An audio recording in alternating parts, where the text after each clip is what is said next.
मार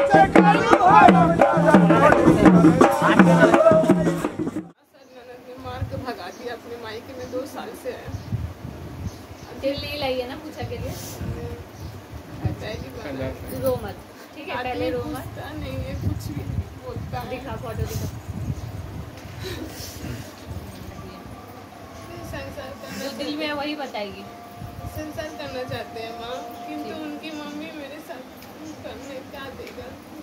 उसकी मम्मी तो सबसे बड़ी है, वो जो बोलता है माँ। বরবাদ করে দিয়েছো, অনেক করেছি।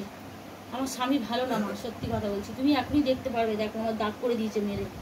এই জায়গাটা দেখলে পড়ো না, এই জায়গা তুমি দেখবে না মা, তোমার মাথা গরম হয়ে যাবে। এরকম গোল চাপ চাপ রক্ত বসিয়ে দিয়েছে মেরে।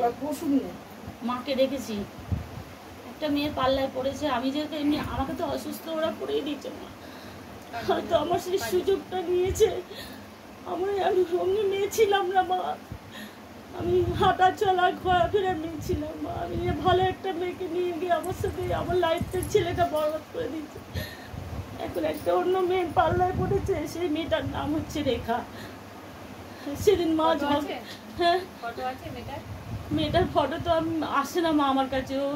ওকে ডেকে নেয় আমার হাজব্যান্ডকে, পুরো ফোন করে করে এত ঝামেলা হয়েছে। সেদিন আমার মা ঝামেলা করেছে, তার সত্ত্বেও ফোনে যোগাযোগ। সারাদিন যে আমি একটা মেয়ে ঘরে একা থাকি, আমাকে জিজ্ঞেস করে না ফোন করে যে তুই কী করছিস, তুই কী খাচ্ছিস। আমাকে একবারও জিজ্ঞেস করে না যে আমি হাঁটতে চলতে পারি না, আমার যে এত অসুখ।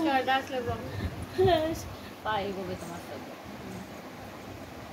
ঠিক আছে? ইদানি খুব বদমাশি বানা করছে, খুব বদমাশি বানা করছে।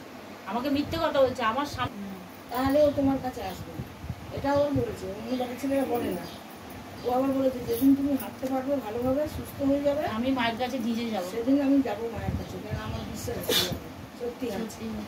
ও আপনাকে খুব বিশ্বাস করেছে, যেহেতু তেল লাগিয়ে আমি এতটা করছি।